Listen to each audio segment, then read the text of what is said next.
যে কোনো রেজাল্ট ভালো হলে স্বাভাবিকভাবে সেই রাজনৈতিক দলের কর্মীরা উৎসাহিত হবে। বিহারের হাওয়া কারণ একসময় তো অঙ্গ বঙ্গ কলিঙ্গ আমরা বলতাম, বাংলা বিহার উড়িষ্যা একসাথে। উড়িষ্যাতে হয়ে গেছে অর্থাৎ কলিঙ্গতে হয়ে গেছে, আমাদের অঙ্গ অর্থাৎ বিহারে এবার হলো, আর এবার বঙ্গের পালা। আশাবাদী বাংলার মানুষ সঠিক সিদ্ধান্ত নেবে। আমার বিশ্বাস বাংলার মানুষ এই জঙ্গল রাজ থেকে, বিহারকে যেমন বিহারের মানুষ জঙ্গল রাজ থেকে জঙ্গল রাজে ফিরিয়ে যেতে দিল না, সেরকম বাংলার মানুষও জঙ্গল রাজ থেকে বের করবে।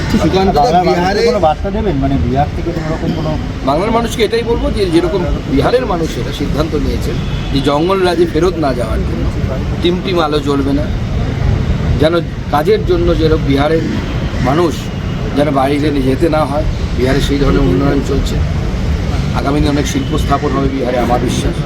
বাংলাকেও সেই জায়গায় যেতে হবে, বাংলার ছেলেদেরকে মেয়েদেরকে যেন অন্য রাজ্যে কাজ করতে যেতে না হয়। সেটা যদি করতে হয় সেটা only we know the way how to do that.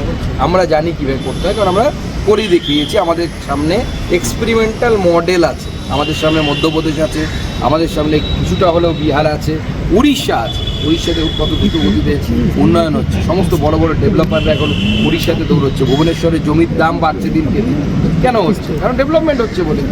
তো সেইভাবে বাংলাকেও যদি করতে হয়, বাংলাকেও যদি আবার সেই জায়গায় পৌঁছে দিতে হয় যেখানে ভারতবর্ষের জিডিপিতে বাংলার অংশগ্রহণ সব থেকে বেশি হবে, তাহলে বিজেপি।